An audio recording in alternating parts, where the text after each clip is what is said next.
Alright,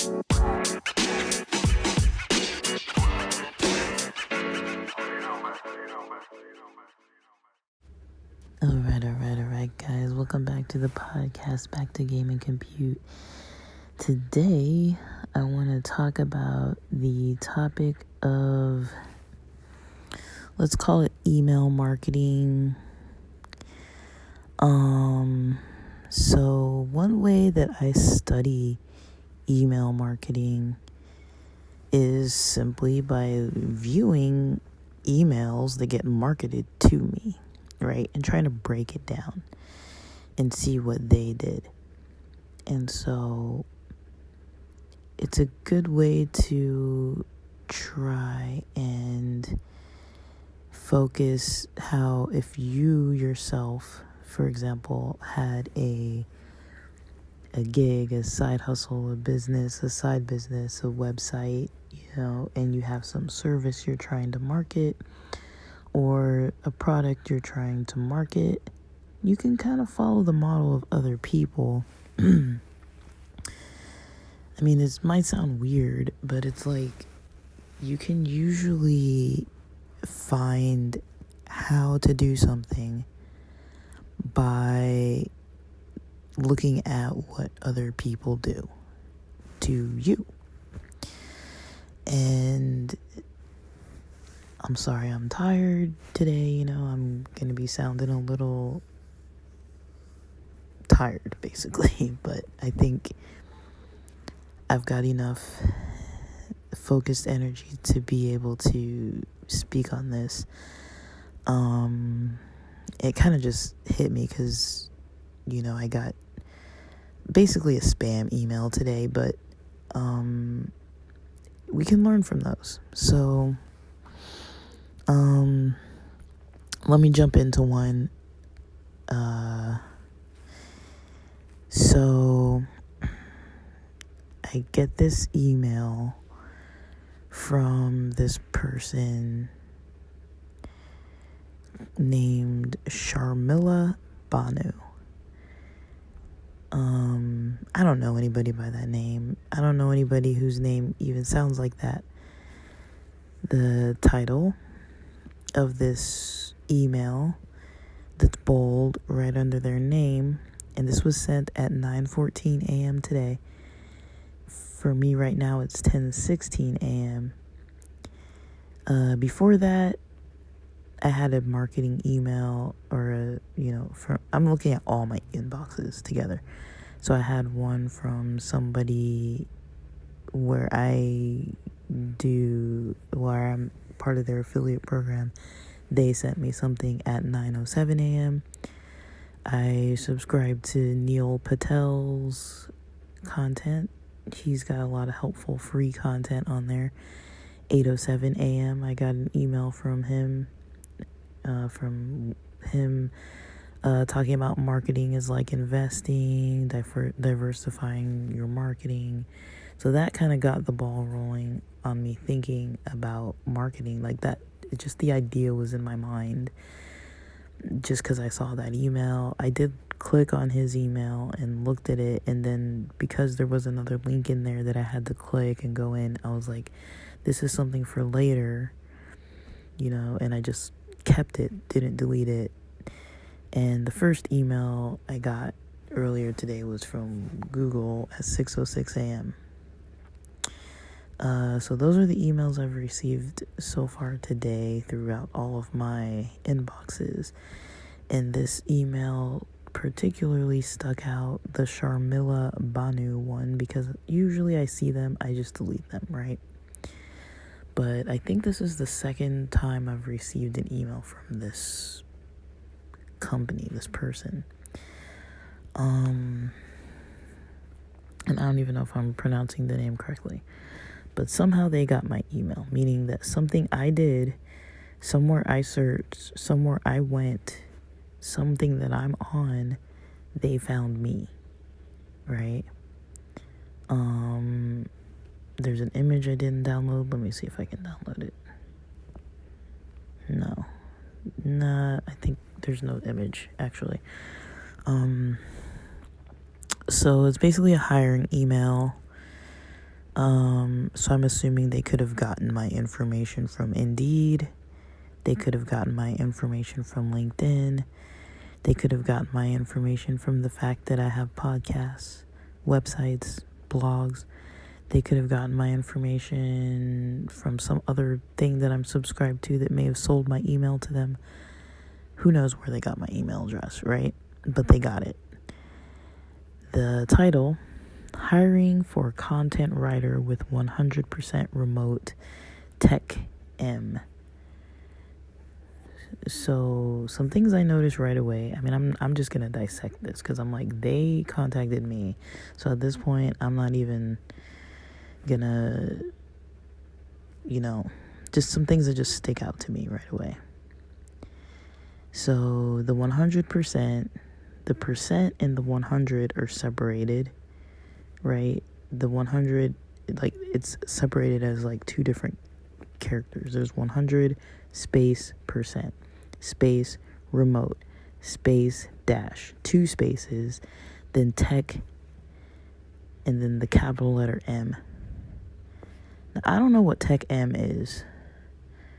I mean, does anybody know what tech M is? I don't know what tech M is. So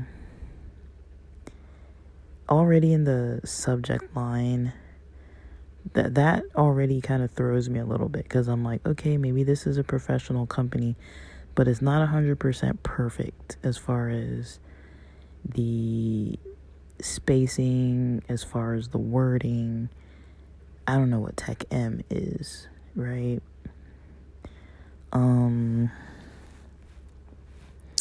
Maybe it stands for something.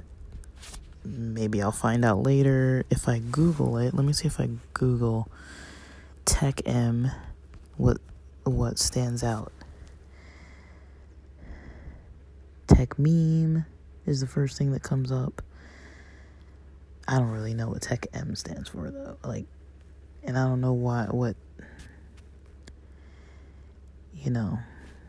so I don't really know what. I didn't type tech meme. I type M. Tech M. Let me do it again. Tech M. I don't know. There's nothing that pops up that, other than Tech Mahindra. I see that a couple times. Mahindra, that's the first one that comes up. Then there's LinkedIn Test M. Then it goes back to Tech Mahindra. So Tech M, it's talking about stock price for Tech M. So that's a stock ticker. Tech M is a stock ticker. And then again with Wikipedia, Tech Mahindra. So maybe Tech M is related to this stock ticker, Tech M, which is for Tech Mahindra. If it's not related to this stock, then I don't know what it is. And if it is related to the stock, I don't know why the heck it's part of the email title, the subject line. The name Sharmila Banu might be a name from in India, because Mahindra is in India, a place from India. So basically, but this person's emailing me from a company, V Dart Inc. V as in Victor, Dart as in throwing a dart at a target, and then Inc. Incorporated. So I checked out their website already. And so I'm looking at this email. Already it's just classic spammy, but there's still good information in it, right? Because it's spammy, but it's not too unapproachable. But some things that always stand out to me that make me question, are they just trying to get more information from me? They say my name, right? Hi. And then they got my name. And then hope you are doing well. All right. So my name and the hope you are doing well are already different font sizes. The hope you are doing well is slightly, maybe 1 or 1.5 font sizes smaller than the hi, my name, and then the next part that starts talking about I am Sharmila R, technical recruiter from V-Dart staffing firm. The hope you are doing well is a smaller font.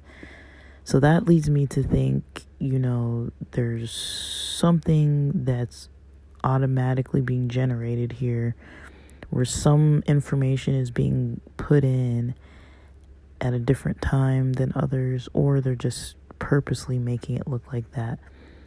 Not only is that font size of hope you are doing well a little bit smaller, it's also not as dark bold. It seems like it's slightly a little more lighter gray. Now that might be because it's a little smaller font, or it might be because they literally use a different font size. I don't know. But that's what it, like, I'm just looking at it. Just visibly, I can already see, like, weird stuff, right? Like, having 100%, when you write 100%, you don't put a space between the percent sign and the number 100. I don't know what Tech M is, and so if it is something related to Tech Mahindra, that seems like it's a huge stock related thing right now in tech. And this is basically a recruiter saying their name is Sharmila R, technical recruiter from V-Dart staffing firm. We're a global IT service and workforce solutions firm based in Atlanta, Georgia. So if I'm saying India, if I'm saying Tech Mahindra, and now they're based in Atlanta, Georgia, right? I'm like, okay. Maybe I'm wrong about the Tech M. Maybe it is right, but why they tagged that Tech M at the end? And if it is a stock ticker, I don't know why they would put that there. Like, that's not like 100% clear to me. But nonetheless, that's what the email says. And then it says, if interested, please let me know and share your updated resume. So that line, is quite a few spaces down, and that line, if interested, please let me know and share your updated resume, is the same font and size as that other line, hope you are doing well. So it's a little lighter font shade. It's a little bit smaller than the other information about who it is that's contacting me. Then we go to these next couple lines, some spaces between. In bold, role, content writers, location, remote. Some lines down again in bold, rewrites task. So they're talking about the task of the job here. So I'm just going to go over the bold tasks and then read what would qualify. So basically it says rewrites task. The next bold section is skills needed. The next bold section is duration of support. And so I'm going to go through that quick. So there's 2 bullet points for rewrites task. So that's basically what the job is. It says writers rewrite and improve AI generated responses, adhering to specific persona, writing guidelines, and then in parentheses, factuality, creativity, style. These will be creative long-form outputs that could come in form of emails, summaries, cover letters, blog posts, essays, short stories, etc. Writers would adhere to the provided guidelines around factuality, creativity, overall style, and markdown language. AHT for rewrites is approximately with the symbol, not with the word, approximately 10 to 20 minutes, including the research time to execute the task. And the next bullet point, the task will need to be performed on a Google-owned platform. Access will be provisioned by Google. So this content, these sections of those 2 bullet points under rewrites task are basically the same font size and shade as the hope you are doing well and the if interested please let me know and share your updated resume. So basically, I think the Sharmila person put in their information, their role, why they're contacting me, where they're contacting me from, where this firm is based. They wrote that in. But the font and shade and size that they used is different from the rest of this whole entire letter, the whole entire email. The next section also has 2 bullet points under skills needed. Oh, and one thing, and let me go back really quick to the rewrites task.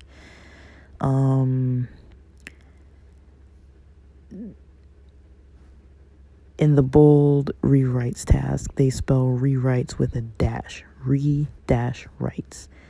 Later on, when they say AHT for rewrites is approximately 10 to 20 minutes, they don't put the dash there. Some of the spacing, they use 2 spaces after the period. Most of the spacing, they use 1 space after the period. And there's a lot of repetitious wording with the factuality, creativity. I don't know how many times they mentioned factuality and creativity. But basically, it makes sense what they're trying to do, right? They're basically saying that they are going to give the worker, if you apply to be the content writer as your role in this remote content writing role, which is based in Atlanta, Georgia, but you would be working remotely as a content writer, you would basically be rewriting and improving on AI generated responses that they send to you. And they basically want you to use, the rewrites need to be according to a specific persona. Persona meaning, that's kind of like the persona avatar. It's kind of like the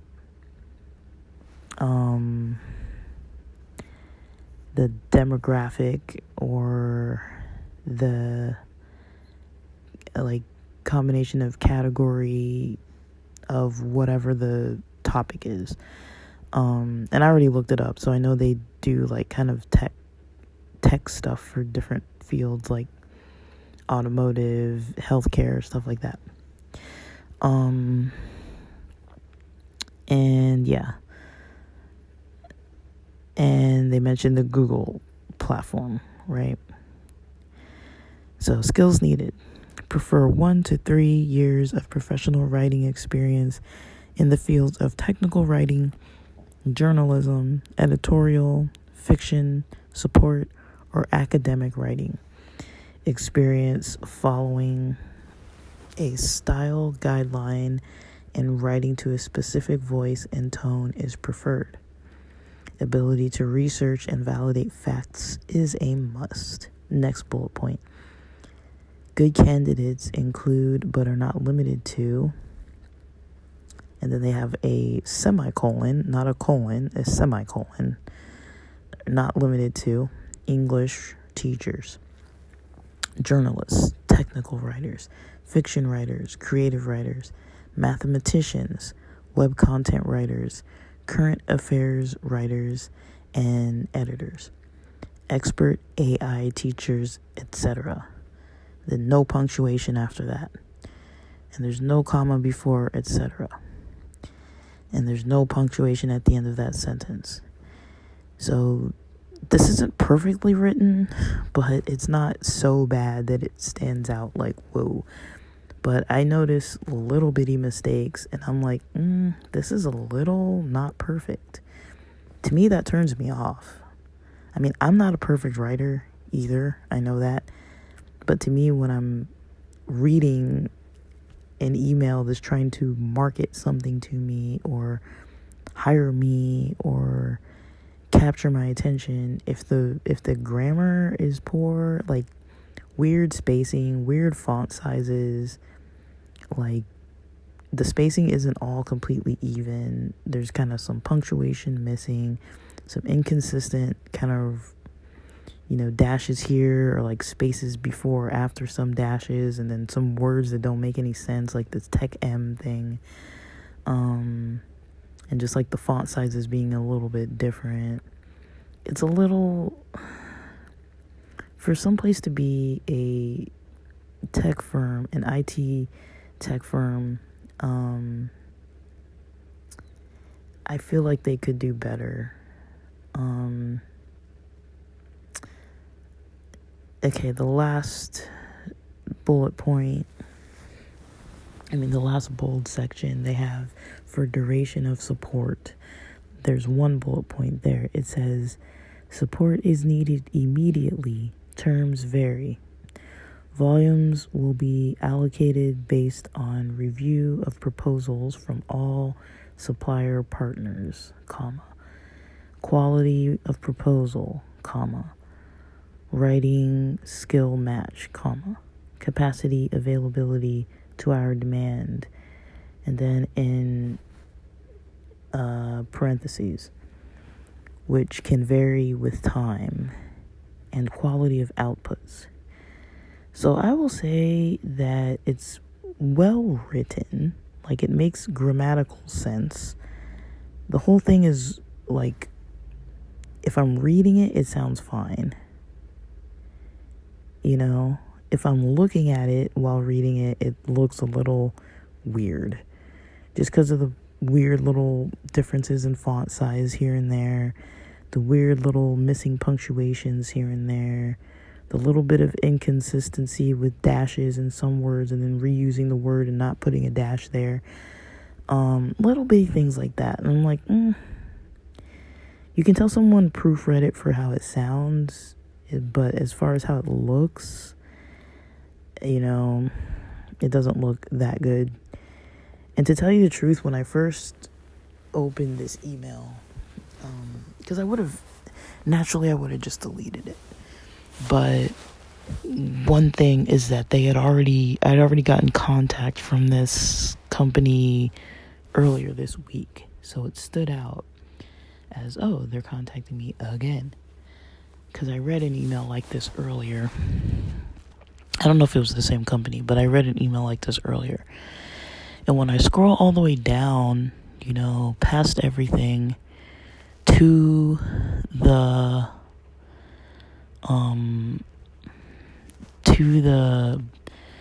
logo at the bottom, excuse me, the logo at the bottom, let me see. I noticed the unsubscribe doesn't work. I also noticed that their logo is slightly fuzzy. Like, it's not crisp. You know what I mean? It's a little slightly blurry. And then, so they have this whole banner and everything. You can't click on the logo. It doesn't go straight to a website. The certification for Great Place to Work, you can't click on that either. The unsubscribe, click here for your email preferences, you can't click on that either. And it has 2 confidentiality notices. One is under where it says that certification banner for a Great Place to Work, and then there's another one at the very bottom that pretty much repeats the same exact thing. So when I see things like that, I'm like, okay, this is like real weird, because these aren't even like clickable.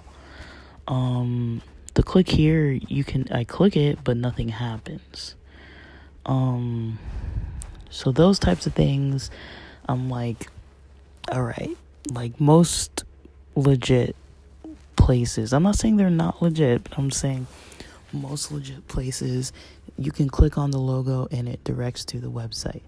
If you want to unsubscribe, you basically click unsubscribe and it works. Or the click here to unsubscribe works. Their unsubscribe does not work. And so, I mean, you can block it, but their unsubscribe doesn't work.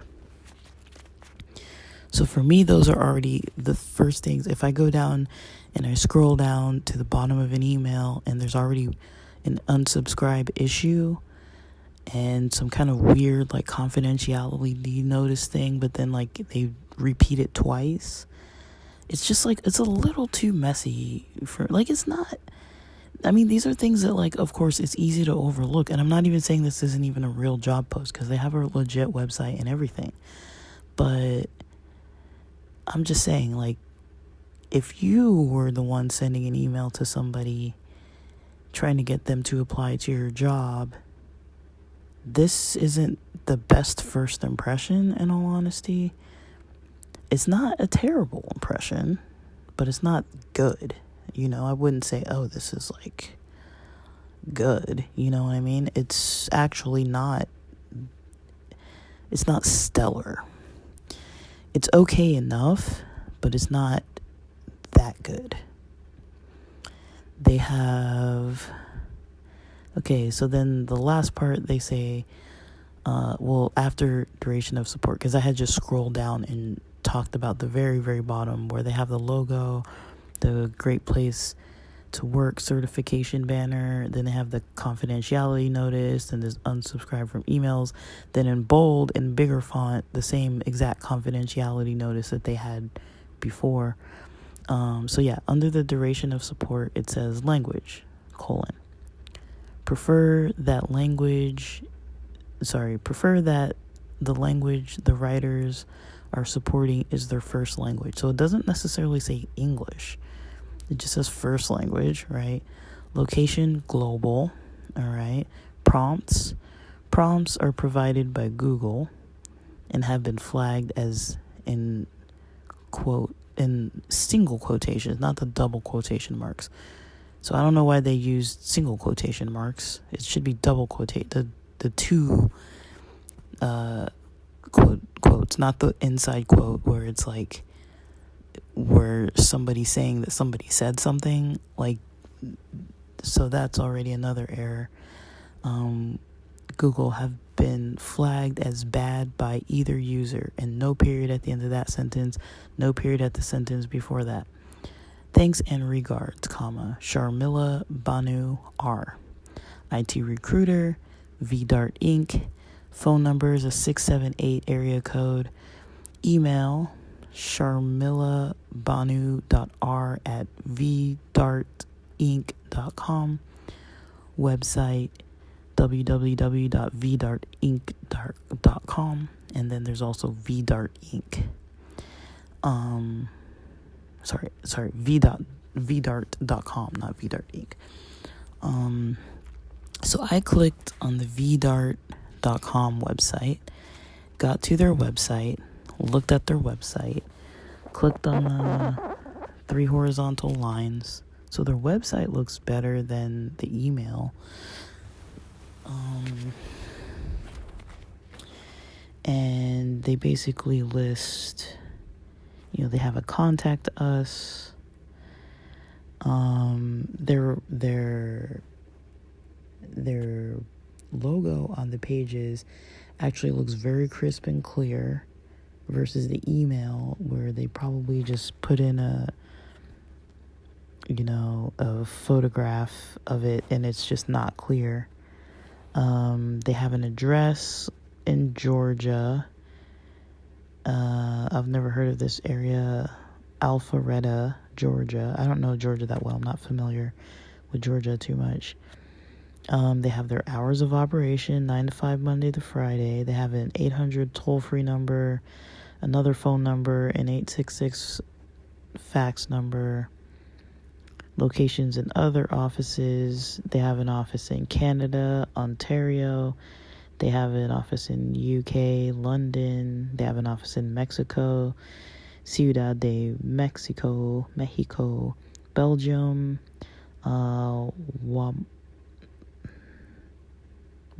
Wamelgem, Dallas, Texas, Detroit, Michigan, India, and I don't know what, Trichy or Trichy, Tamil Nadu,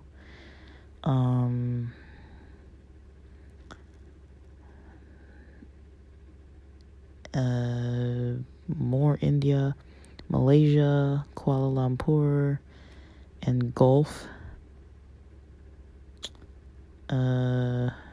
UAE, so United Arab Emirates. And their copyright of their website is 2023. So they've updated their website, at least the copyright part. And let me see. What did I first click on? I first clicked on the healthcare and life sciences.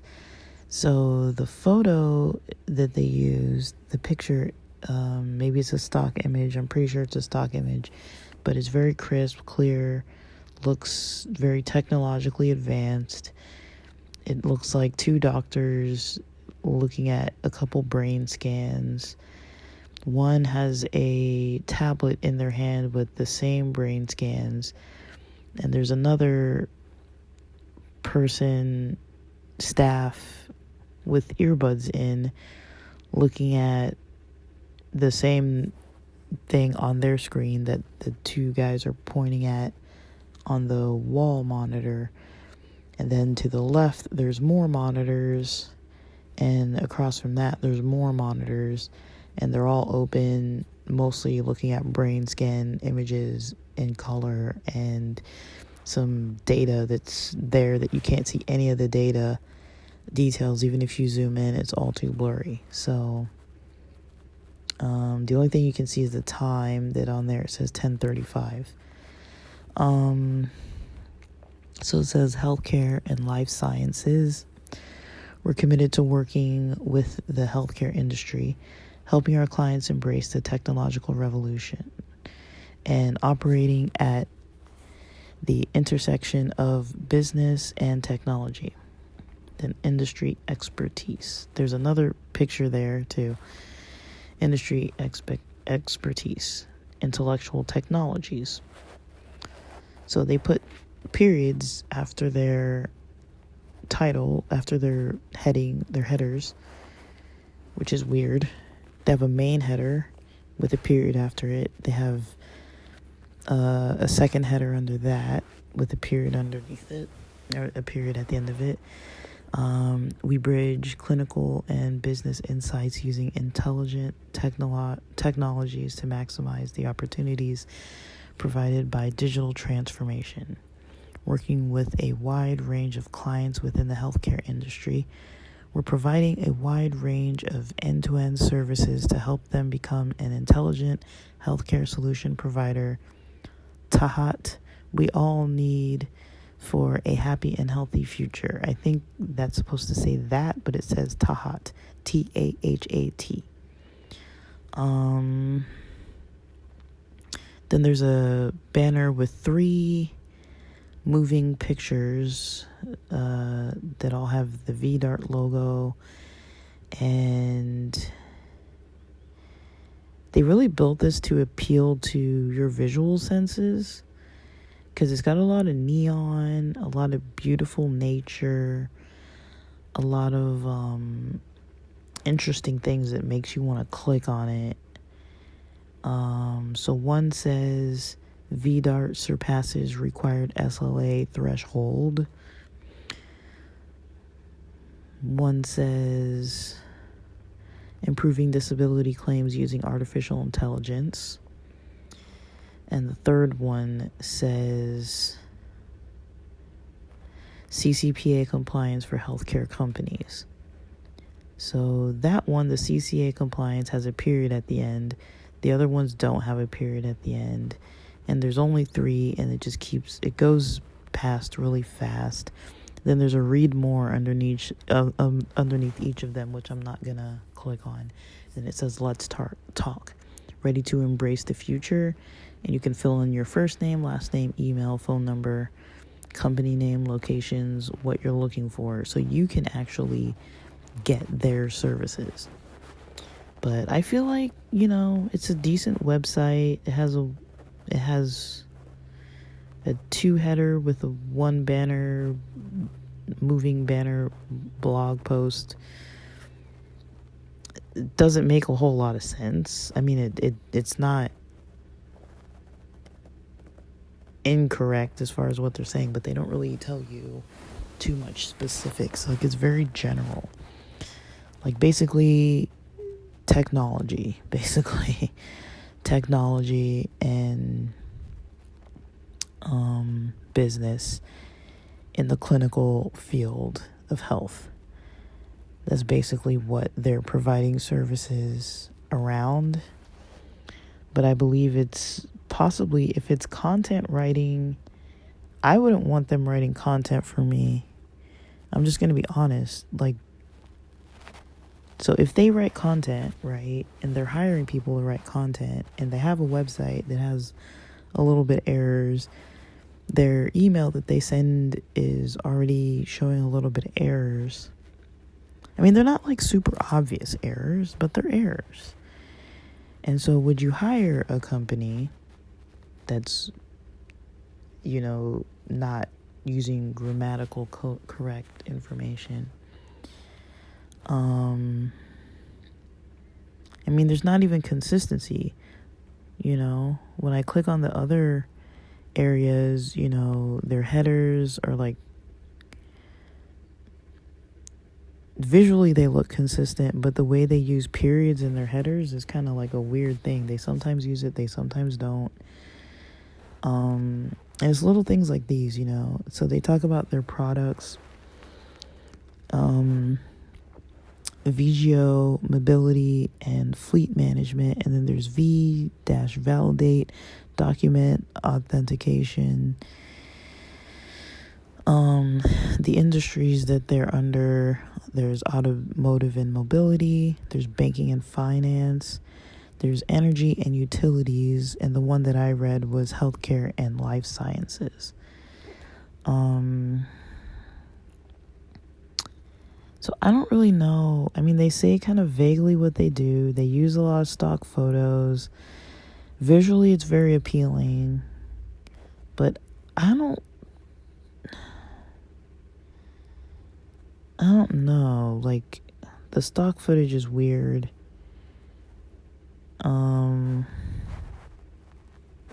But basically, it's a content creation company.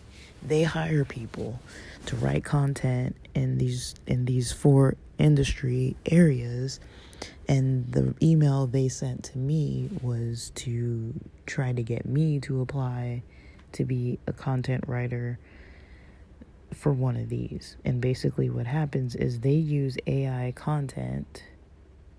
They send you the already generated content, or maybe you're researching it yourself, and then you have to go and probably, edit it for SEO, for, accuracy, for whatever companies have already hired them. So say if there's a banking and finance company who needs a content writer for their website, and they are specifically connected to this blockchain and artificial intelligence, where they say we help our banking and financial industry clients in their vision toward digital transformation.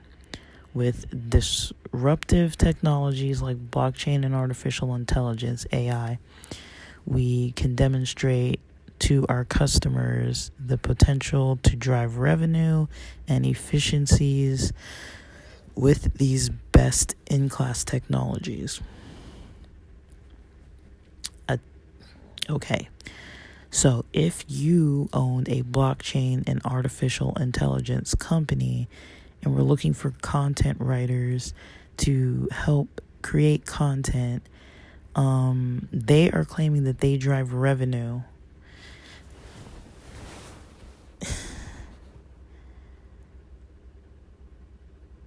They drive revenue towards your company if you're in banking and finance. And I don't know how much they cost.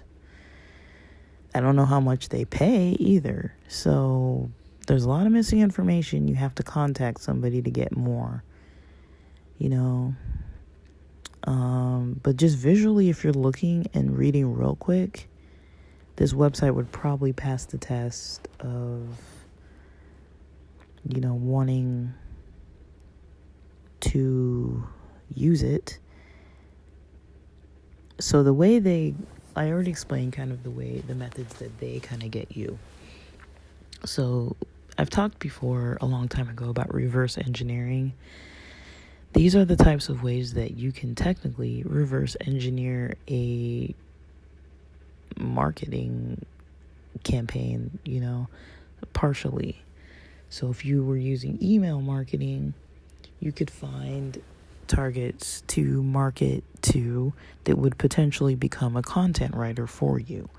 The way to do that would be to find out which people write content.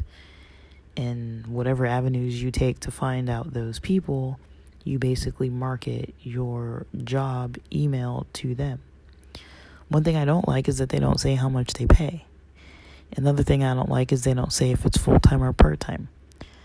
You know, we know it's remote. We know it's Google AI. You know, you're editing, you're researching. They want certain backgrounds, but they don't tell you anything else.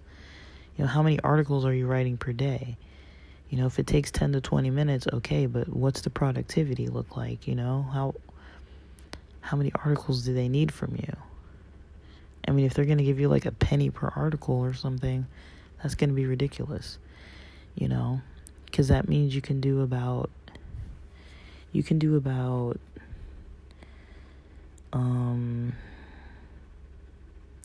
6 to 12 articles per hour, which means if you're working an 8-hour day, you would be doing like up to, like, that's a lot. That's insane. Like, that's a lot of articles, you know, and you'd basically be writing content for these people's websites. So up to like, is that really what a person wants to do? You know, writing like up to 96 emails a day. And for how much money, you know? Or if you go the other end and you wanted to hire their services, they don't really clearly explain what they do. Like, they give information, but I don't feel like it was clear. Like, how the heck are they going to help my company? You know, like, to me, this isn't clear enough. And then I don't like the unsubscribe option. Like, you can't really easily unsubscribe for their emails. But on the surface, when you don't delve into looking deeply into the font sizes, how they use their periods, how they use dashes, how they put information that doesn't make any sense, like the tech M, and then kind of like when you read through each of these little paragraphs, you really don't get any real information. It's like some information, and it sounds advanced and like smart, but it doesn't really make any sense. Like, as far as like, okay, well, I'm still asking, well, what specifically are they going to do for me? Right? And so I'm not saying that they're a bad company. I'm just saying, like, these are the kinds of things I look at where I'm like, I don't really know. I don't really know if they say that they have this certification. Anybody can copy and paste a certification saying that you're one of the best businesses. You know, that isn't hard to do. And just the fact that you can't easily unsubscribe from something, that's already a red flag zone. Because if you can't unsubscribe, that means something's up. And if this is related to the stock ticker Tech M, I mean,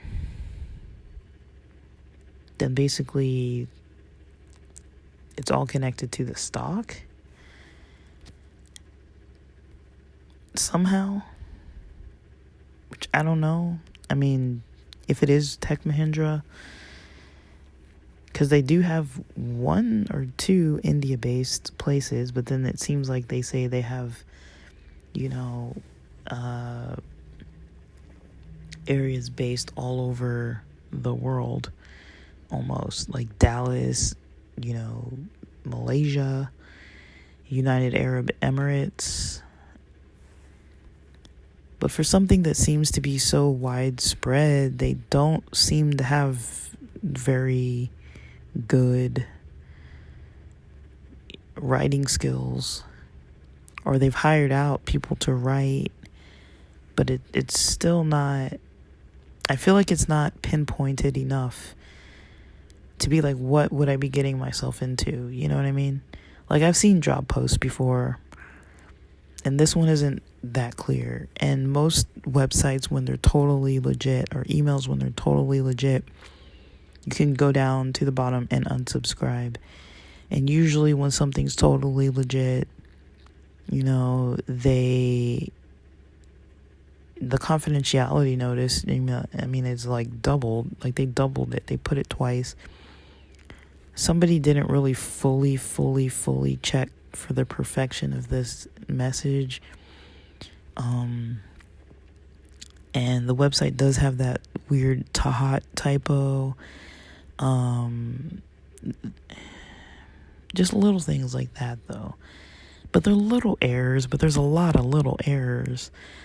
Even in the first email, there's a lot of little errors. Even in the first line, even in the subject line, there's errors. And even in just the consistency of just like how it looks, there's a little bit of errors. And so, you know, I look at emails like this and I'm like, it's not bad, you know, but, you know, in my mind, I'm like, are they just trying to collect my information to advertise to me, you know? And it says basically you'd be writing a lot of stuff. You'd be writing creative long form emails, summaries, cover letters, blog posts, essays, short stories. That's what you would be writing. And you're basically using factuality and creativity and style to write these things. And for how much money, we don't know. For how much time, we don't know. We know it takes 10 to 20 minutes, but we don't know how much time. Like how much time you're actually working, for how much money. So I feel like for a job post, you need to know how much money you're making.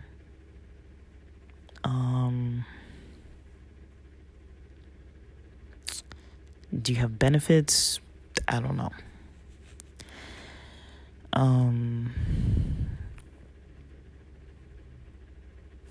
So yeah, I don't really know if there's more to really say on this. But you can easily reverse engineer these types of emails to kind of focus your own business strategy. So after dissecting something like that, you can tell kind of like not necessarily if you were hiring somebody, like it doesn't even have to be hiring, right? Like, what would you do? You would put the information, you would put, you know, who you're contacting, why you're contacting them, who the heck you are, you know, what your role is, and, you know, your contact information, your website information, so that if people go through and they want to look at it, you know, they're going to see, oh, you're legit, you have a website, and, you know, but not only do you have a website, but does your website make any sense? You know? Because I feel like if I were writing content for a company and that was the website for the company I was writing for, I question, you know, I just question it. Like, who are they hiring? Because somebody wrote that website, or multiple people wrote the website. And if I was in the finance industry, if I was in the healthcare industry, if I was in the automotive industry, and I wanted to hire someone to write content for my website, for my business, the things that they mention aren't very clear. They don't put any price ranges on how much they charge. I didn't see it anywhere on their website. I didn't check the Inc. one, but Stuff like that. And then looking at the persona. So basically, I get contacted because I am the target persona for these people, right? So they're targeting me, right, to write for them. If that's what this really is, they're targeting me to write for them.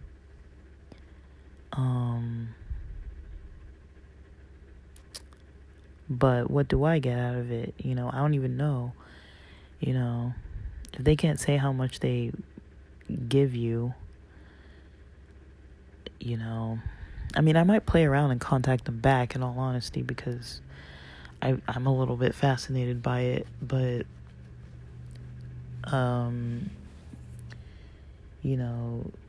I'm their target persona as far as who they're marketing to try to get content writers. And if you're a content writer, and you do email marketing, if you work for digital marketing, or even if you work in sales and you're doing email marketing, you can take some tips, from looking at other emails, even if they are spam mails. You can look at other emails to see how you've been chosen as a target to market to. So basically, on the other end of all of this, there was somebody or some bot or something that either crawled sites looking for target personas to send these emails to, or maybe they didn't crawl the site and maybe it's an actual literal person who's doing this work. Because you can buy software to find people to market to, but if it's, people organically finding their target persona to send this email to get content writers, right? They have to have someone in mind, someone who has experience with blogging, someone who has experience with writing, someone who has experience with healthcare fields or whatever kind of finance fields or whatever. And somehow somebody or something found me and reached out to me. But you can do this yourself, through a lot of different ways. You can, once you know your target persona of who you're trying to attract, you can market to them. And I'm not saying, like I mentioned, I'm not saying you have to market to try to get employees. You could be marketing a device that you're selling. So say if you made a lighter, I don't know, let me make something up. A lighter that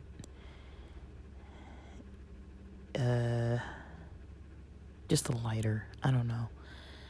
A lighter that also doubles as a battery to for a USB charger. So you have to charge this lighter every now and then. And it's for people who smoke or whatever, or carry lighters around with them. And it's as small as a lighter, but it has two functionalities. You can use it as a lighter, or you can use it, and maybe it's a lighter that you can refill, so that it's not disposable, so that once it runs out of lighter fluid, you just throw it away, And it's also a USB charger, so you can charge your devices on it. You can charge your iPhone, you can charge your vape pen, I don't know. You can charge your stuff with it. You can charge your Bluetooth speaker.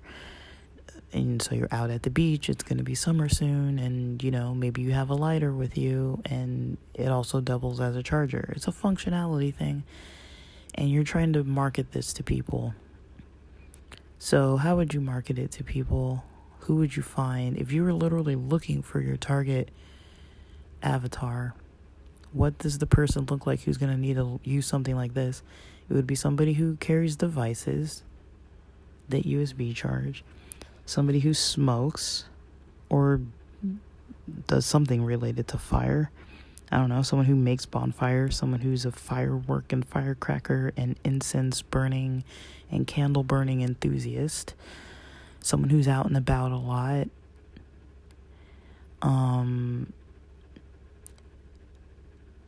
Maybe age-wise, it would have to be an older age-wise. I think you have to be 18 and older to buy a lighter where I live. So it wouldn't be children. You're not marketing this to children. You're marketing it to people 18 and up. And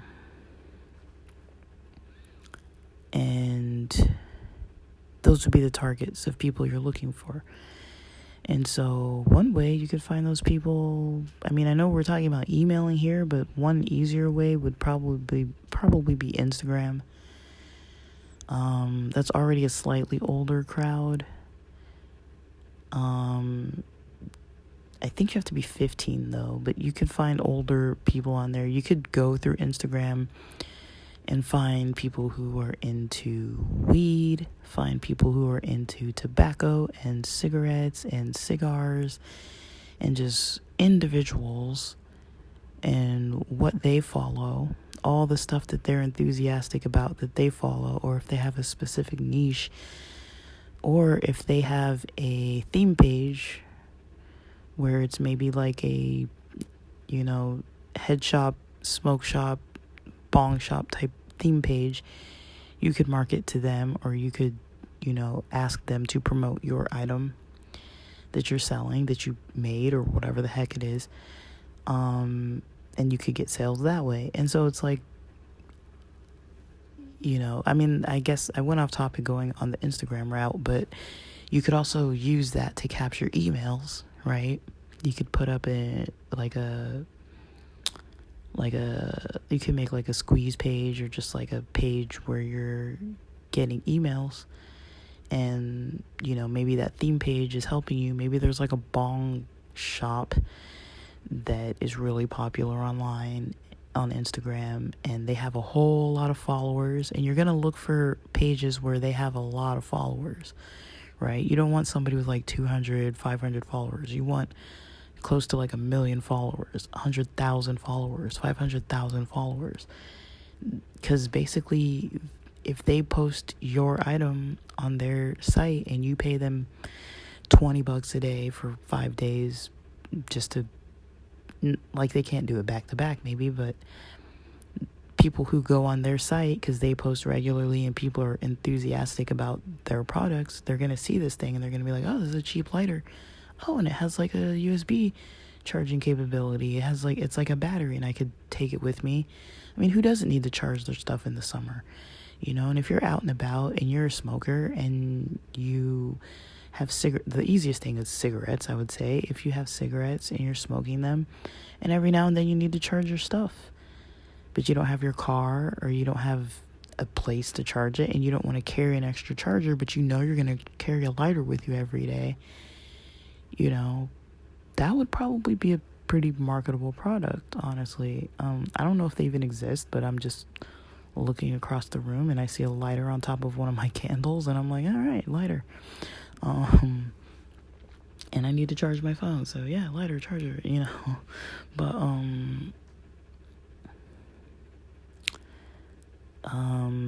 yeah, you could capture emails, and then you could send emails to the people that you've captured emails from, like, hey, like, still send them a different email. Are you interested in this product?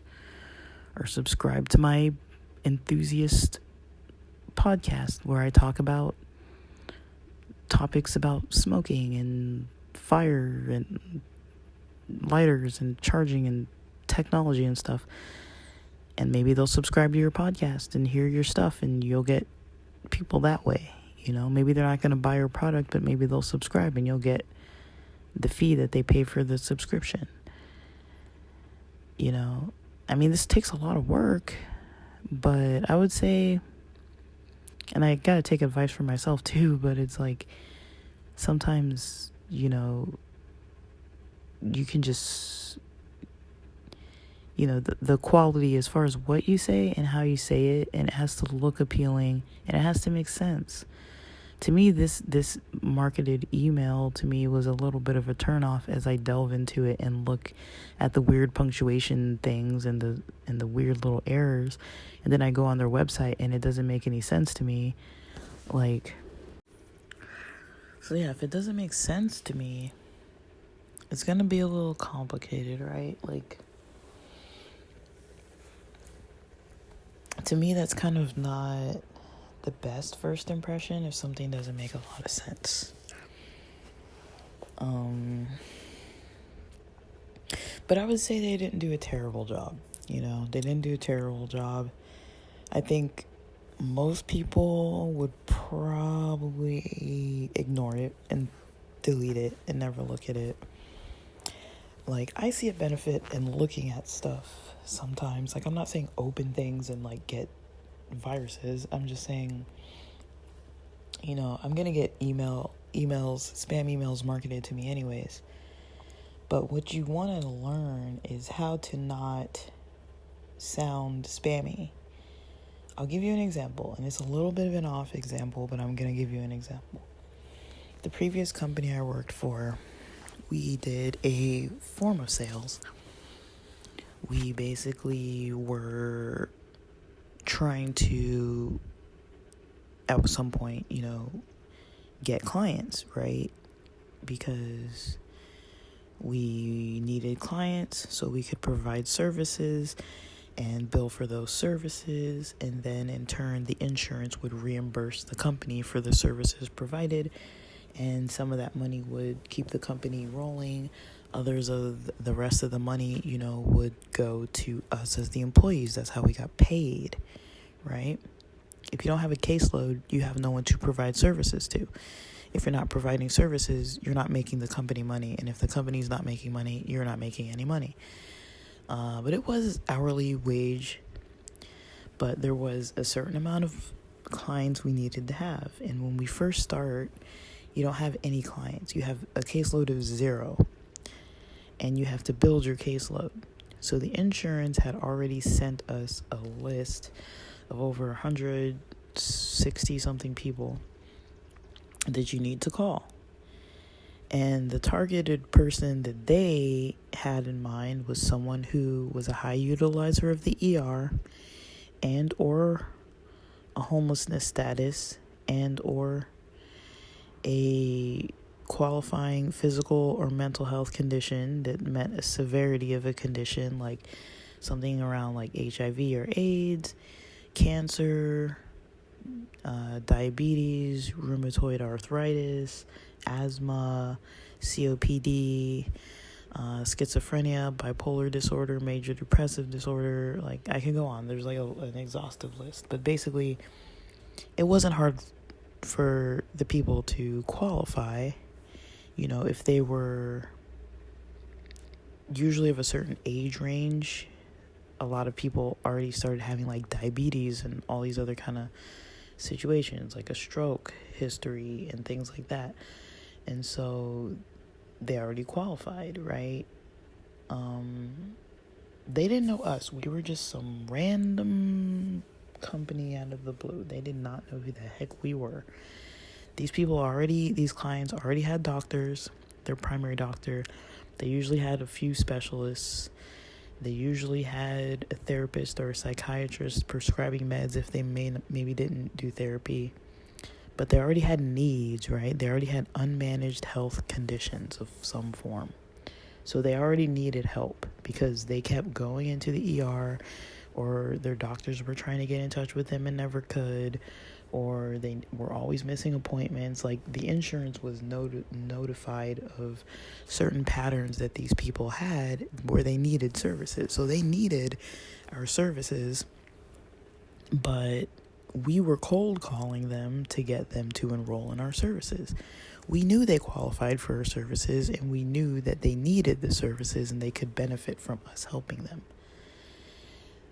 But first of all, they have to have the will and the desire to want the help, to get the help. It needs to be easy enough for them to engage in, right? So one advantage that we had is that we were remote.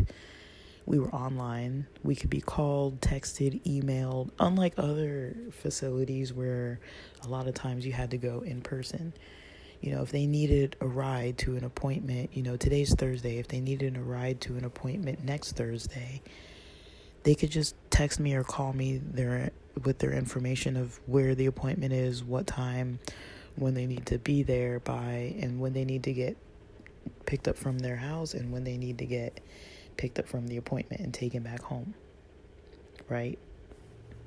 So the problem with them missing appointments, that would be one thing that people might enroll just specifically because they want someone else to schedule their appointments. And why weren't they scheduling their own transportation? Because it took too dang long to sit on the phone with the transportation service who would give them the runaround, and you'd sit on hold for freaking ever, and the calls would disconnect, and the people would screw up the information, and they would, if someone already has physical and mental health difficulties with unmanaged symptoms, nobody wants to spend their day dealing with these other outsourced companies because they sucked. So my job was to deal with the stuff that they didn't want to deal with so that they could basically make their appointments, keep their appointments, and then in turn see their health improving, right? But even though they needed us, and even though they wanted their health to improve, they were so frustrated with the system, right, that anything was a burden to them to try to get to appointments. And I understand, because it was a burden for us too, but I was getting paid to deal with the burden. But it was a burden to us too. We had to deal with these places too, because we had to call them and interact with all these other staff and all these other systems that just were not working good. And so the problem was the system. The problem was the lack of easy access to getting support when they needed it, and for it to be quality support, for them to actually get immediately what they were looking for. I am mentioning this because the way we were taught to sell, in quotations, sell our services to these people by cold call. You get one chance, basically, because otherwise they're going to block you. If you call them, they don't want to hear what you have to say, they're going to block you. So initially we were given this script by our work that was this long one-page script that had too much information, that wasn't clear, that sounded really scammy, and we were supposed to call these people who were already angry, who were already upset, who were already depressed, who were already hurting, and call them randomly at least 5 times within 3 months to try to get them to enroll with us. And also, we had to make over 160 calls. So that was our, I guess if you want to call it a sales cadence, that was our cadence. We basically had to try to enroll clients, and then we had to actually help them while we were still enrolling other clients. But the max was like 45 clients or something like that, 45 to 50 clients. You could max out at 50, but you had to go through some kind of meeting process to see if you could get approved to get more than like 45. But they wanted us at least to have 30. At minimum, you had to have 30. So when you're starting at 0, 30 seems like a big number. And you learn really quick what to say, what to not say. So you call the first person, they hang up on you because you're like halfway through this lengthy script that doesn't make any sense. Like, hi, I'm so-and-so. I'm calling from this company. We're a company that does this. And we do this, and this. And we do this, and that. And we're connected with your insurance and blah, blah, blah, blah. And this is how you can contact us. And, it was like all this information that was like, who the hell cares? If somebody called, like one day it hit me and I was like, if somebody called me saying this, I'd hang up on them and I'd block them right away. I wouldn't want anything to do with them because I would be like, you're a scam. It wouldn't matter if I needed the help. I wouldn't want to hear what they had to say. I would think that they were trying to take advantage of a vulnerable situation. So I was like, screw the script. Like, what would I want to hear? And so I would call them. I started calling them and be like, hi, my name is so and so from your insurance. I need to talk to you for 1 to 2 minutes. Do you have time now, or can I call you back later today or sometime tomorrow? I'm already just, it's going to take me really quick. If you have time, so I'm already saying, it's going to take 1 or 2 minutes, which it only really did take 1 to 2 minutes. It's going to be quick, and I listed, my name, where I'm calling from. I was saying I'm calling from your insurance. I listed the name of the insurance. So it didn't sound like, oh, I'm calling from this company that's contracted with your insurance and blah, blah, blah, blah, blah, blah, and all the stuff that I can do and all these other kind of things. And they don't know what the heck we're talking about. They've never heard of our company before. They don't know who the heck I am. So usually the people who did answer when I talked through the script version, they had so many questions about everything I said in the script that it was hard to actually get to the point. You could be on the phone 30 minutes and you didn't even actually talk about anything because they're too busy having questions about who are you, how do you know me, and how did you get my name, and how did you get my number, and and of course these are elderly people, most of them too, and they're taught about elderly scams, and so they start getting skeptical. And when you start saying, oh, I have your healthcare information and all this kind of stuff, they're like, oh, that seems like a bit of an invasion of privacy. You can't go that route either. And so usually I would just say, this is my name. I'm calling from your insurance. Do you have a minute or two? I can explain why I'm calling either now and we could, or I could explain it later. And usually they would opt in now because I was like, I think I said I'm calling from your insurance about a free service that you qualify for. If you have a minute, I can tell you now, or if you're available later, we can talk later. So already they hear free, already they hear their insurance, something to help them with their health. And so they're going to listen. Usually they would listen to that. The whole script, they didn't want to hear anything of it. And if they did hear it, they didn't even understand what I was saying. And so with the non-script, with the version that I created myself, I'm letting them opt into this conversation that's only going to take a minute, and it's free, and it's connected to their insurance. And so they're like, yeah, I'm willing to listen, if it's going to help me with my health. And I would just say, we offer support for people who need help with,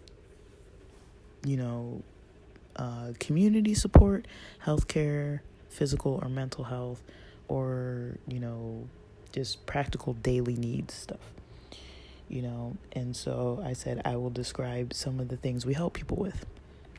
Connecting to housing resources, connecting to food resources, connecting to free transportation to and from appointments, connecting to ways to get, free clothing if needed, or if you need any support navigating, scheduling appointments with any of your doctors, your providers, your specialists, because I already knew nobody wants to call these stupid places. Nobody wants to call their specialist offices. Nobody wants to call their psychiatrist offices.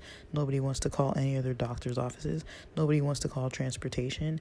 These people were needing things because they were all in poverty and they all couldn't afford good healthcare insurance. They had the, state healthcare insurance, which sucked. And I already knew that it sucked. And so I knew that they had problems calling these places because they never answered. They would screw up their appointments. Are you having any problems with anything with any of your doctors or appointments or meds or anything right now that I can put on a list to help you with?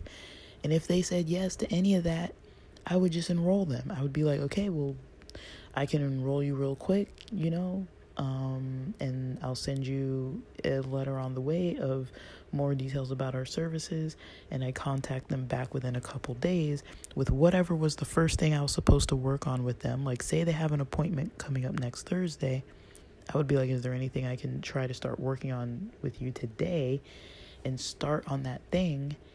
And that would be the first contact that I'm already getting the ball rolling, scheduling an appointment, sending them the confirmation by text, and I already had a client, and versus like, let me read this whole script to you that you don't even know what the heck we're talking about. You're going to get confused. I don't know how to explain half of the questions you have.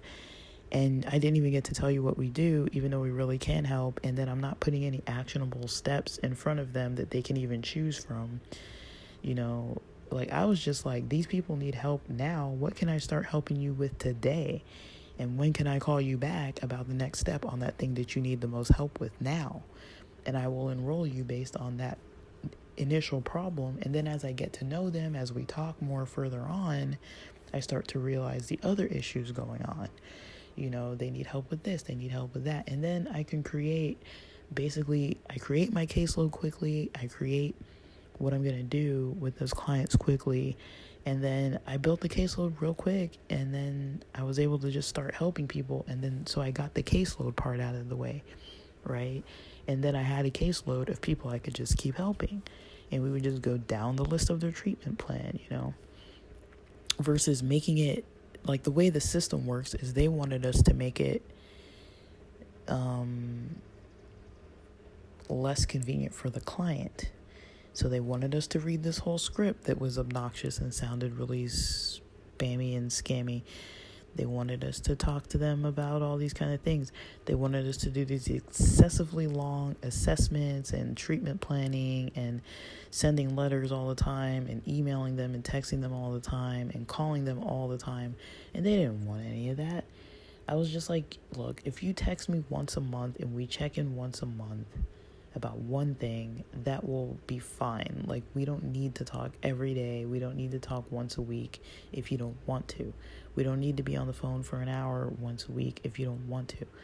We don't need any of that, and they knew they didn't need any of that, most of them. And some of them wanted to talk every day, multiple times a day, and then others of them didn't ever want to talk. They would just be like, I'm fine. They're like, cool, okay, thanks, problem solved, end of story. But knowing what's best for your clientele, what they need from you, what you actually can help them with, what you can start helping them with right away, if it is like a service like that, or knowing what they need from you, knowing what appeals to them, knowing the problem that they can have solved by the product you're selling, and putting that in front of their face right away so that they know, hey, nobody likes it when their cell phone runs out, of battery, but here's a lighter. You're going to carry a lighter anyways. You might as well have one that can charge something, right? That's like a simple fix to a problem that most people have. And if it's small and it fits in your pocket, it's like,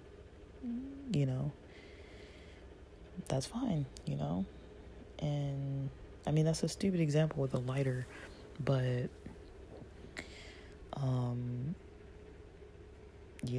those are just kind of examples of how certain things, cold calling, emailing, trying to get an email list, methods of getting the email list of people you can talk to, market to, check in. Like, you're not going to be like excessively like bothering them, because eventually they're going to block you, right? But you need to know the balance of, like, are you providing content or information that's actually helpful for them, or are you being annoying?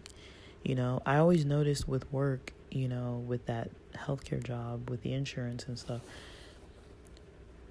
am I calling because I'm helping them, or am I calling them because I need to make a contact with them because my work said I need to do it? Those are two different kinds of calls, and they can feel that, If I'm calling and I don't have anything to say that has anything to do with any of their goals, then there's no point in calling. Like, oh, I'm just calling to check in. Like, no, like, you're supposed to be working on something for me. Call me with the next step of what you've done. Don't call me just because your boss said, oh, it's almost the end of the month, you need to call this person. You haven't called them yet. You haven't had 2 or 3 times where you tried to call them, so you need to try to start calling them. It's like, they know that. They're like, oh, it's the end of the month, so you're going to start calling me all the time because I never answered yet. Versus like, I'm calling you because your doctor said they'll schedule, they have an opening because you were on the wait list. I'm calling you to confirm, do you want this appointment, yes or no? I'll call them back today and schedule it for you. And do you need transportation? I'll then call transportation and schedule that as well. That's why I'm calling. I'm not calling because my boss needs me to call you. I'm calling because I have something for you that you actually need. I'm emailing you because I have something for you that you might actually want to know, this new bit of information. It might be interesting to you. It might be entertaining to you. It might put a smile on your face. I'm not just calling because I need to call you. I'm calling because you might need this information. You might like this information, right? You have to think about the customer. You can't just think about, I need this. I need money, so I need to market to them. It's like, well, who doesn't need money? That's not how this works. It's like, but I don't know, this is getting like excessively long, but I'm gonna post the remaining I'm gonna post the update from April 26, 27. Is it 26 or 27? I don't know what day I'm posting for, but I think it's April 27. If not, it'll be April 26. I really can't remember which one I last posted. I think I posted 26 yesterday, so I'm going to post 27 today, because today is 27, and I did record that already, so I'll post that update. Trying to get these posts out before noon, but who knows some days. I don't know what time I'm actually doing stuff. I go by my energy. So hopefully this was helpful, some food for thought. I mean, you'll have to organize it and tailor it towards your own stuff. But, it's kind of this is a form of, organic traffic. And so with that, stay tuned for the daily update if you're interested in that. All right, so for the daily,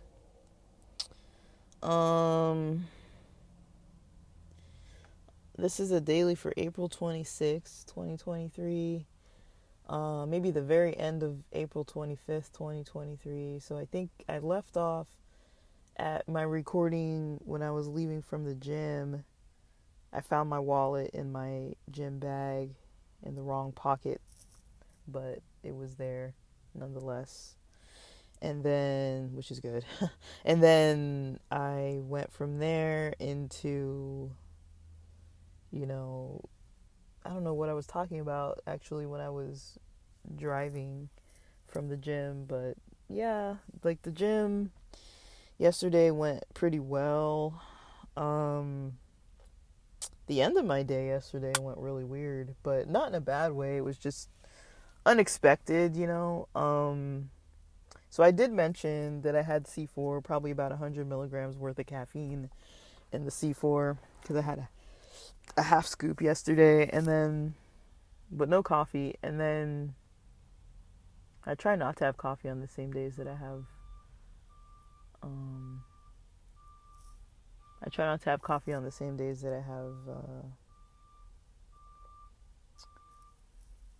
I hope that these people aren't going to shut off the power.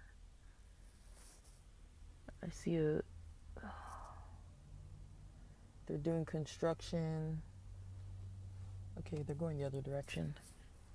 They have, every now and then, there are these companies that come and they start working on the power lines and all this other kind of stuff. And it's happened a couple times recently where they tell us what day they're going to do it, and then they shut off the power mostly till like 5 p.m. or something.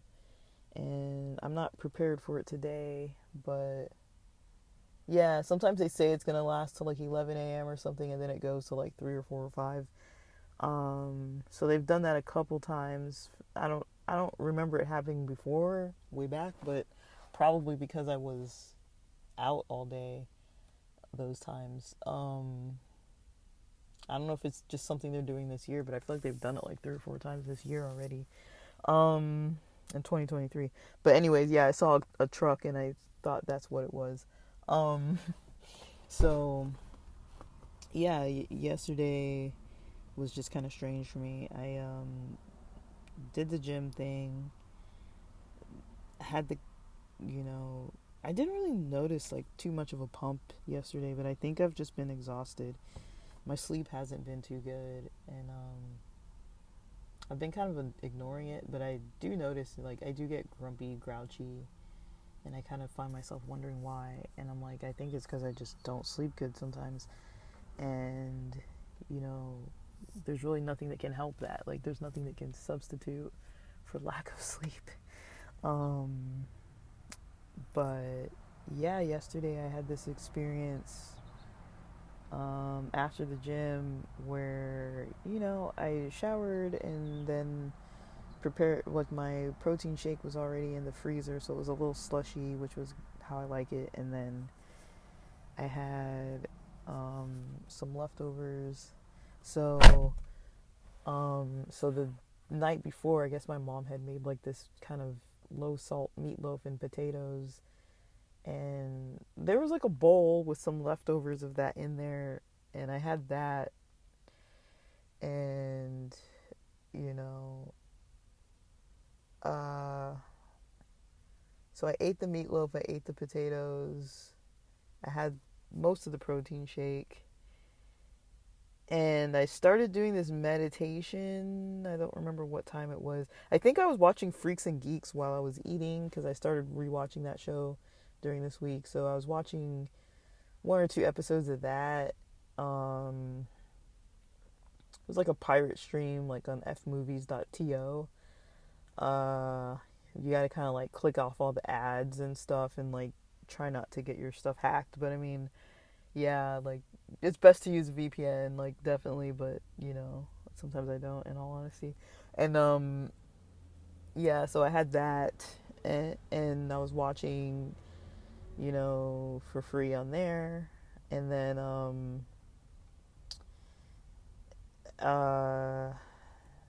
I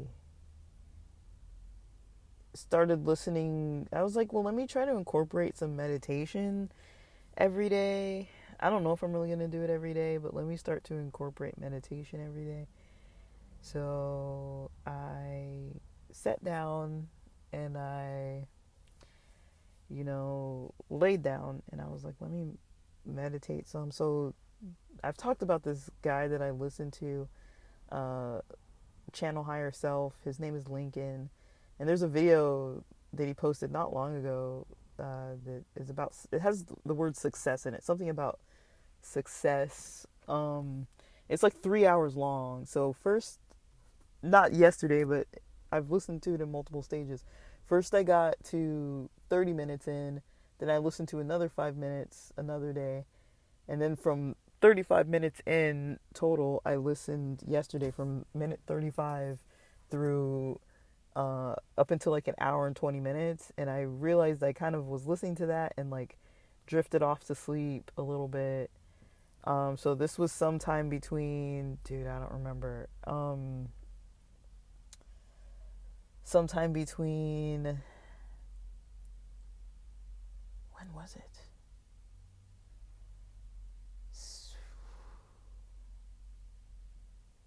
I don't remember when. It was sometime between, I think I woke up around 3.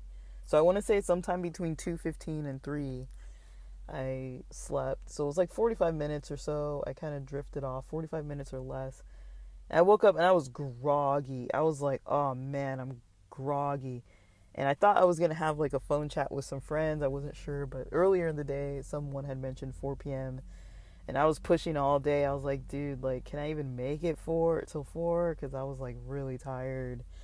And I guess it all hit me and I napped. Like, it's weird. The reason why I say it's weird is because, like, I had woken up early yesterday. I had eaten on time, but I also had the caffeine in me.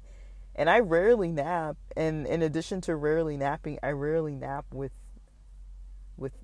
like, if I have like C4 in my system, like a stimulant, for me that's even more than like coffee and tea.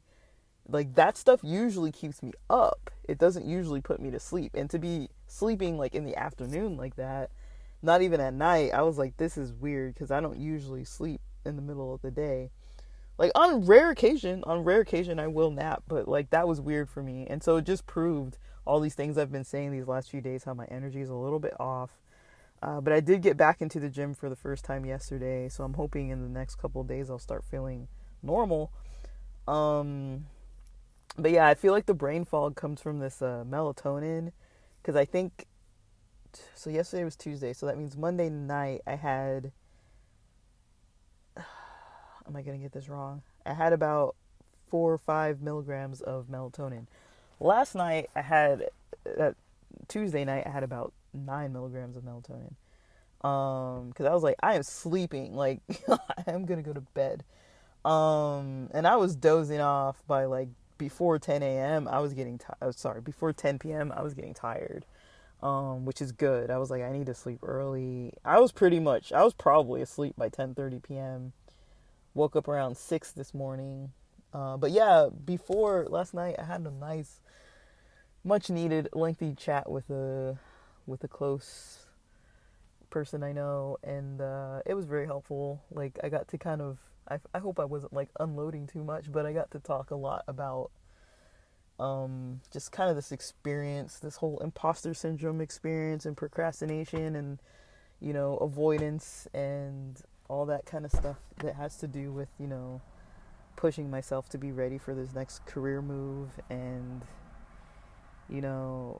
I'm definitely feeling, there's definitely pressure I'm putting on myself. I'm gonna get there, but I really have been like way more engaged with like maybe like the gym, with podcasting, the beach, blogging, and then like resting. That kind of takes more of my time than studying. And then also the foggy brain stuff doesn't help. And it's possible that like the cannabis is also contributing to the fogginess. But I feel like I'm, not too heavy with it. Um, like I vaped last night, but I didn't have any edibles. And then I vaped this morning after breakfast, and I haven't had any edibles. But I did it this morning because I was having this like back pain, and because it's Weed Wednesday, so I was like, whatever. But I don't know. Like, it's something I'm debating about, if I want to switch it up or not. I don't really know. It's kind of another form of avoidance in a weird way. It's like, well, you know, I have this in my system, so I can't do anything. I can't go anywhere. I can't do anything. So, I can't. I'll just like watch videos or something instead of actually doing what I wanted to do, or studying, in particular studying.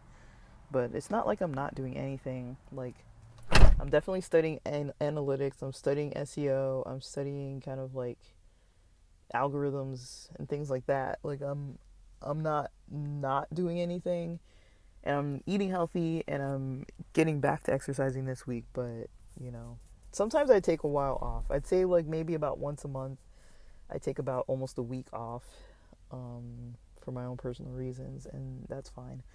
But I'm still trying to eat pretty healthy. My folks kind of know I'm trying to eat kind of healthy, so they kind of,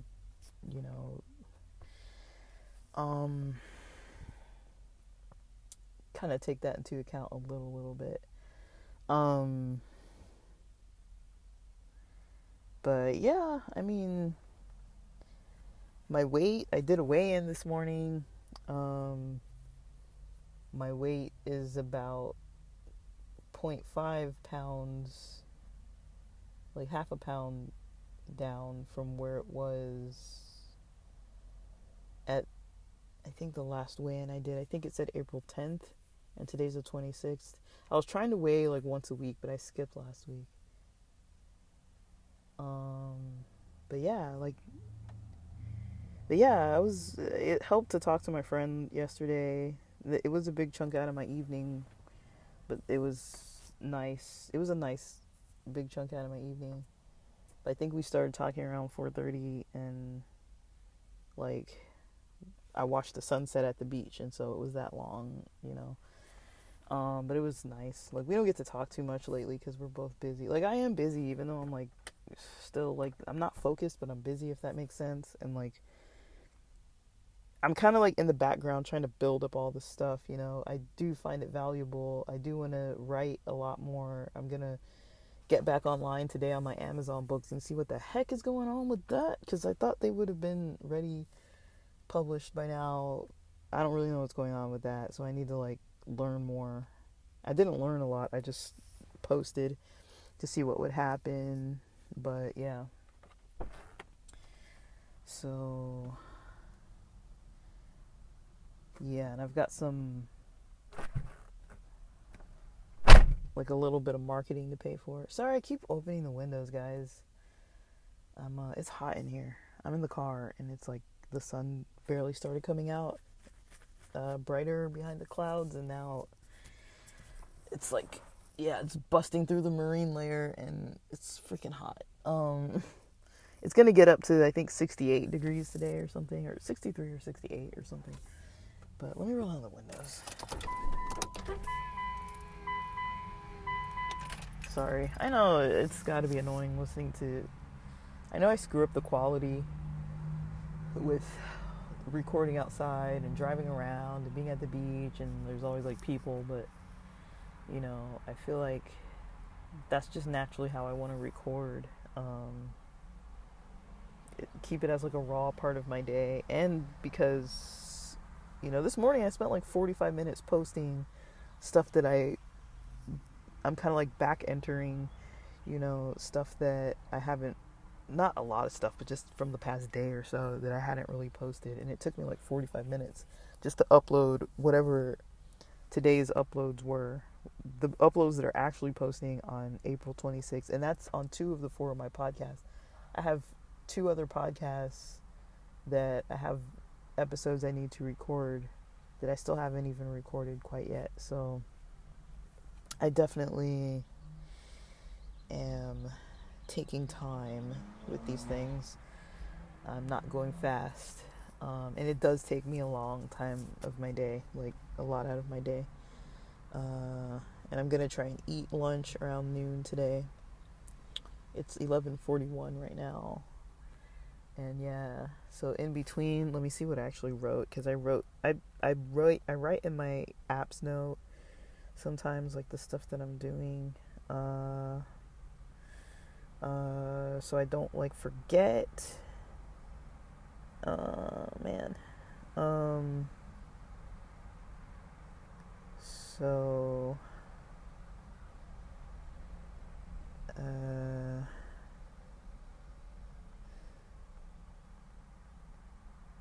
and then yeah, so I'm kind of writing in that yesterday I did the gym. Nap was like 2:15 to 3 p.m. or so. That was the weirdest part of yesterday, was the napping, because that just threw me off. But it was good to talk to my friend after. That was nice. Like, you know, sometimes it's needed, but you know, I do get pretty antisocial, you know, because I'm doing all this other stuff, and even though it's fun, it's like, it is still a little bit intellectually and socially draining, if that makes sense. Especially because I have in the back of my mind other stuff that I'm trying to do, so I don't really know. But I'm gonna try to work out today, work out from home, and try to go to the beach later. Maybe. That's a maybe. We'll see. Or maybe I'll go to the gym later. I don't really know. I feel like I kind of want to stay home, but I don't really know. But yeah, I did laundry today. So this morning I woke up probably around 6 something. I can't remember specifically. Ooh, there's a little spider. Get away. Dude, I hate these little dudes. There's always these like teeny tiny spiders. Now I see why I got spider webs all over my freaking car. Ah, no. Get out. Will you please go away, man? I hate these little things. I'm trying to get rid of this guy. Sorry. I hate spiders. I don't even care if they're small. Like, I don't want them. I don't want them touching me. I didn't kill it though. I put him outside nicely. He's not even outside. How'd you get back in here? Whatever. It's not gonna hurt me. I just don't want him in here with me. How'd he get back in here? I tried to put it on a piece of paper and toss it up. Dang. Get out. Sorry. It's hanging on by its web and doesn't want to leave. I try not to kill them though. Some of them, they're like too big and ugly and juicy, and I'm like, I gotta get rid of it, like, you know. But yeah, the tiny ones, I kind of leave them alone. Like, they're just living their lives, doing their thing, and we need them. They're part of the ecosystem. We need them. But yeah, they build webs all over my car, my mirrors. And I wonder sometimes, I'm like, why do I always have these like spider webs all over my windows? But, you know, I park near plants outside in the driveway, lining the driveway, and I think they just live in the plants, and then they come out and they start building webs on stuff. And they build webs all over the outside of my car mirrors. And it's funny because I just got a car wash maybe Monday, I don't remember. So yeah, this little dude was already starting to try to build a web. But yeah, so today, the rest of my day, let's see how many episodes I can post. And I want to do some blogging, but I feel like it takes me so long to blog. Like, I love writing so much, but it takes me so long to blog that, you know, like, I don't know. Like, I feel like because I don't have like a normal social life anymore, it's like my content's a little stale. Like, I feel like I'm posting a little bit about stuff that I consume versus like my lifestyle or just stuff that I witness and experience lately. And, you know, kind of just putting ideas out there, but yeah, I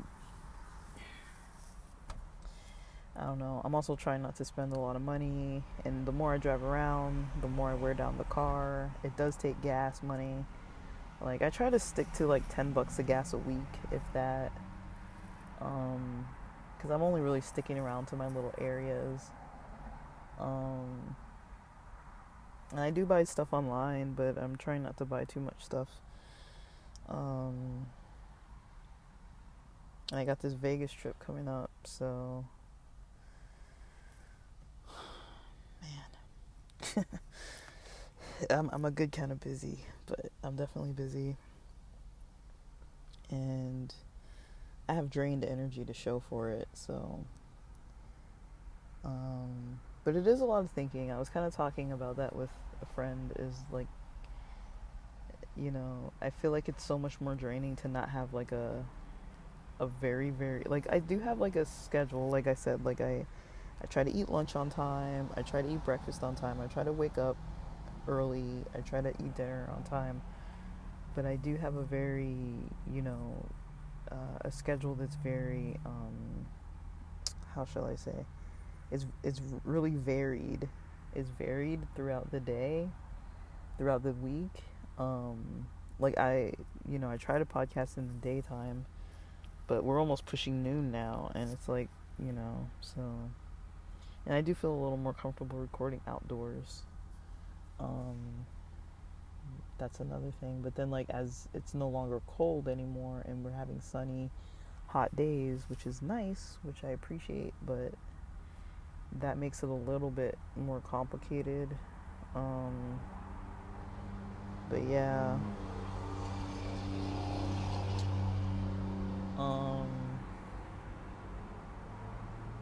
Because I'm still in the driveway. Like, I'm not like out away from the house at all.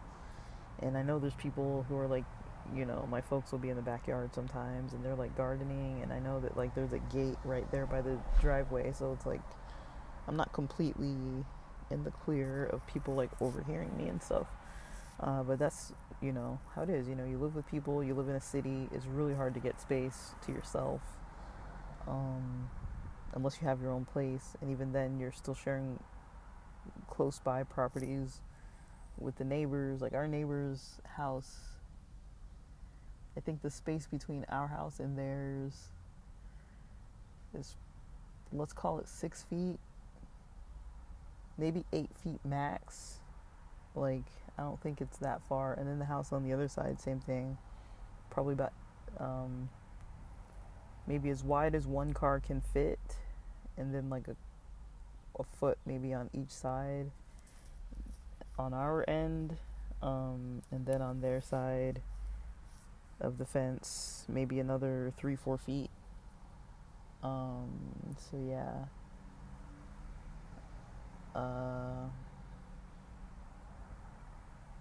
But I don't really know. I'm kind of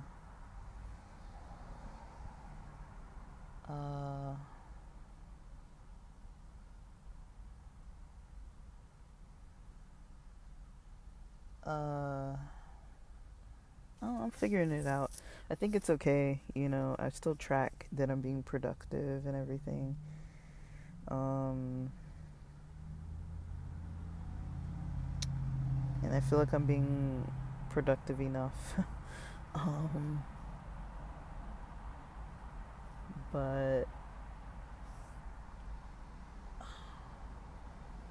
I don't know. I've never done anything like this in my life before. It's so different. So I'm trying it, and I'm definitely documenting the process. My part of like recording these dailies, and again, it might not be every day, but my point of recording them is so that I can try my best to do better at focusing the content on the actual topic, and then instead of like throwing in all these details about my day to day, because I know I do tend to do that when I talk. I'm just like, I'll go off tangent and start like talking about, oh, what I did yesterday, and oh, what I did this morning, or whatever, and it's not really on topic. So I do try to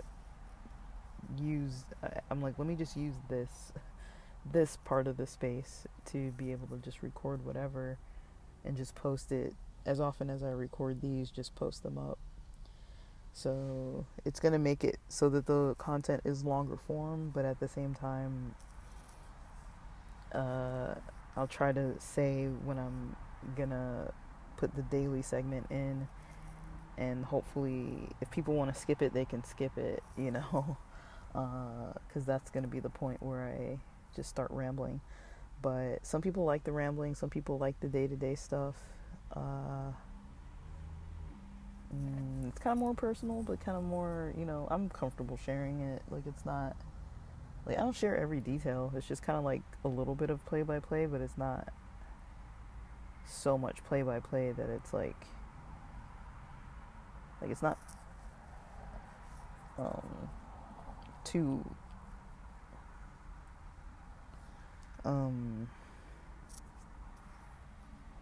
like, I don't know, my days are kind of the same every day, but I do kind of wing it. Like today I'm kind of having some aspects that I'm kind of gonna wing it. Like I don't really have like a strict plan for some days, and so that's fine. I'm fine with it.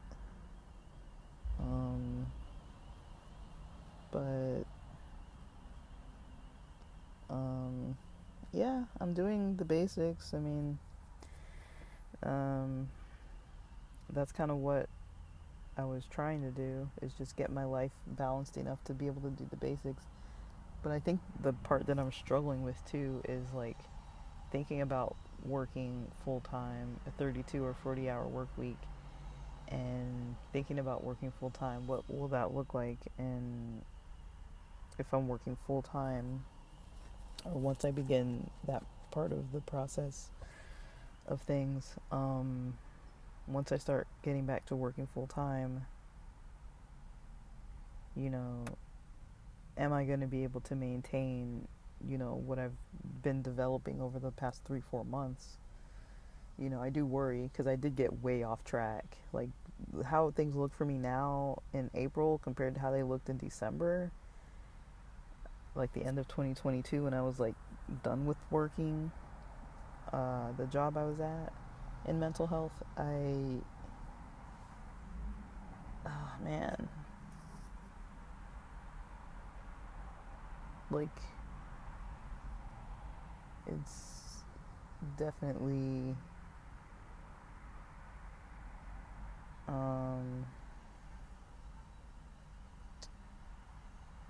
a challenge. Like, and I know that I can go too far in the other direction to a point where I'm like not functioning too good, and you know, I don't want to go there again, and I can't really tell, you know, because I think part of me thinks, you know, if I get back into a 9 to 5 or an 8 to 4 or whatever, I'm gonna be able to focus better, you know. Then another part of me is like, I need a lot more flexibility. So, you know, it's a lot. It's just a lot of change. It's been a lot of change for almost a whole year now. We've almost come a whole year full circle of when I moved. So in June, that's going to mark when I moved back to LA. But I do want to be working by sometime in May, which means I'm really going to have to push. But I do want to be employed by May.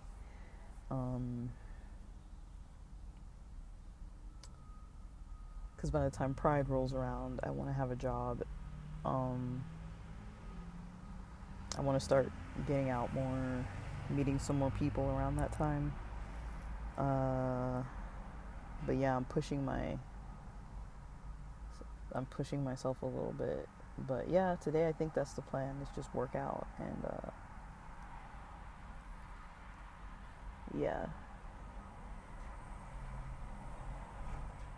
just get in a workout, I guess.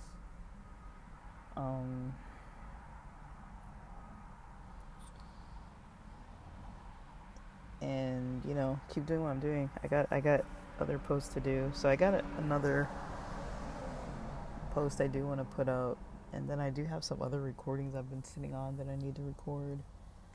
I just haven't sat and had taken the time to do it. So I think maybe first I'll take my lunch break, because that's going to be on time. Let me just keep things on time, and then record after and see how that goes. So I'm going to take my noon break in about 3 minutes. It's going to be noon.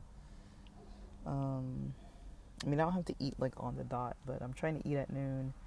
I'm trying to have breakfast around 8.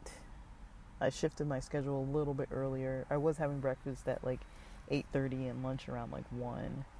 And I'm like, let me push it a little earlier, so, and then have a snack around 10. Today's the first day that I did like a 10 o'clock snack. So I might keep doing the 10 o'clock snacks. but I do kind of like my little siesta lifestyle I've set up for myself. It kind of suits me. But getting work done later doesn't really suit me because my energy is pretty depleted by the end of the day, and then I try to focus on like my sleeping habits. So yeah, but I've definitely got a lot of vitamin D in me by sitting out here in the sun. And other than the brain fog, I feel all right. I'm gonna watch more Freaks and Geeks during lunch, and then just kind of unwind a little bit because I've been on kind of most of the morning. So I want to focus, at least if I'm gonna be, not doing the studying stuff. I want to be focused on the stuff that I am gonna do. I mean, and let me just give myself that. But yeah, so gotta finish this water. And that's kind of what I'm gonna do for the rest of my day. I know that's not a very detailed explanation of what I plan to get up to, but there is a lot of flexibility in there, and I am gonna see if I can try and keep things pretty flexible, because I do feel like naturally I am kind of still needing that. So I'm just gonna try to pay attention to what I feel like I need and do what I feel like I need to do. Even if it's a little hard to tell sometimes.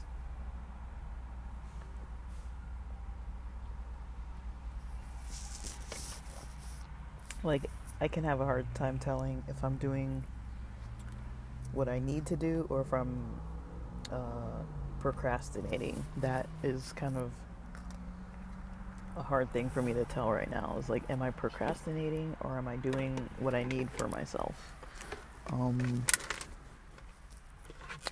That's gonna be my $1 million question. But alright, we hit noon, so let me start uploading stuff, and with that, thanks for listening.